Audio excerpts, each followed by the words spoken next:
ఆంధ్రప్రదేశ్ రాష్ట్రంలో మనకి టెట్‌కి, డీఎస్సీకి సంబంధించి అదే విధముగా విద్యా వాలంటీర్లకు సంబంధించి మనకి ఈ రోజు వరకు ఉన్న లేటెస్ట్ అప్డేట్స్ అనేవి ఈ యొక్క వీడియోలో తెలుసుకుందాం. ప్రతి ఒక్కరూ కూడా ఈ యొక్క వీడియోని పూర్తిగా చూడండి. వీడియోని లైక్ చేయండి. ఇలాగే ప్రతిరోజు టెట్, డీఎస్సీకి సంబంధించి లేటెస్ట్ అప్డేట్స్ కావాలి అనుకుంటే మన ఛానల్‌ని సబ్స్క్రైబ్ చేసుకోవడం మర్చిపోవద్దు. వీలైతే ప్రతి ఒక్కరు కూడా గూగుల్‌లోకి వెళ్ళి మీరు ఫ్రీ ఆన్‌లైన్ టెస్ట్స్ కావాలనుకుంటే rkcompetitiveadda.com అనే వెబ్సైట్ సెర్చ్ చేస్తే మన వెబ్సైట్ వస్తుంది. అక్కడ నుంచి మీరు ఫ్రీగా టెట్‌కి, డీఎస్సీకి ఉపయోగపడే ఇంపార్టెంట్ బిట్స్ అనేవి ఆన్లైన్ టెస్ట్స్ అనేవి మీరు అక్కడ నుంచి రాసుకోవచ్చు. సో లేట్ చేయకుండా మనం టాపిక్‌లో వెళ్ళలేదు కనుక ఈ రోజుకి సంబంధించి టెట్ పరీక్షలు, డిఎస్సి పరీక్షలు, డిఎస్సి నోటిఫికేషన్, విద్యా వాలంటీర్లకు సంబంధించి మీకు ముఖ్యమైన అంశాల గురించి తెలియజేస్తాను. ముందుగా మనం విద్యా వాలంటీర్లకు సంబంధించి చూద్దాం. అది ఏంటంటే కనుక మనకి ఏదైతే పాఠశాలలో ఎక్కడా ఉపాధ్యాయులు కొరత లేకుండా చూడాలని, అవసరమైతే విద్యా వాలంటీర్లను నియమించుకోవాలని ఏపీ సీఎం ముఖ్యమంత్రి చంద్రబాబు గారు ఆదేశించడం జరిగింది. మనకి కలెక్టర్ల సదస్సు అయితే జరిగింది. ఆ యొక్క కలెక్టర్ల సదస్సులో ఆయన మాట్లాడుతూ ఉపాధ్యాయుల కొరత వల్ల విద్యా నాణ్యత దెబ్బతినకూడదు, ఎన్ని పోస్టులు ఖాళీ ఉన్నాయో అన్నింటికీ వాలంటీర్లు తీసుకోండి.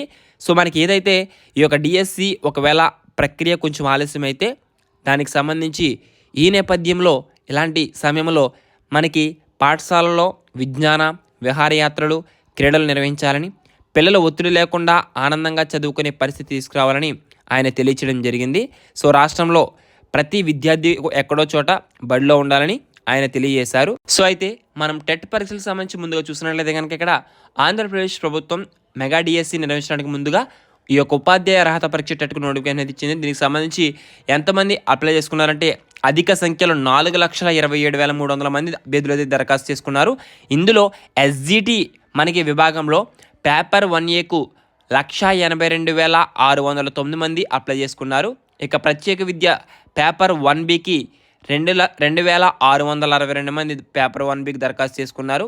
స్కూల్ అసిస్టెంట్ టీచర్ విభాగంలో పేపర్ 2ఏ లాంగ్వేజెస్కు 64,036 మంది అప్లై చేసుకున్నారు. ఇక మ్యాథ్స్ అండ్ సైన్స్కు 104,788, ఇక సోషల్ స్టడీస్లో 70,767 మంది దరఖాస్తు చేసుకున్నారు. ఇక స్కూల్ అసిస్టెంట్ టీచర్ ప్రత్యేక విద్య పేపర్ 2 విభాగంలో బి విభాగంలో 22,438 మంది అభ్యర్థులు అయితే దరఖాస్తు చేసుకున్నారు.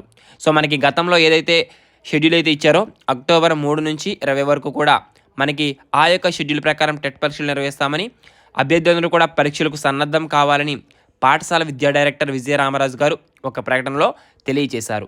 ఇక డిఎస్సికి సంబంధించి మనకి నోటిఫికేషన్ ఎప్పుడు ఉండబోతుందని మనకు తెలియజేసినట్లయితే కనుక ఉపాధ్యాయులు ఖాళీలు అయితే 22,776 పోస్టులు అయితే ఖాళీలు అయితే ఉన్నాయి.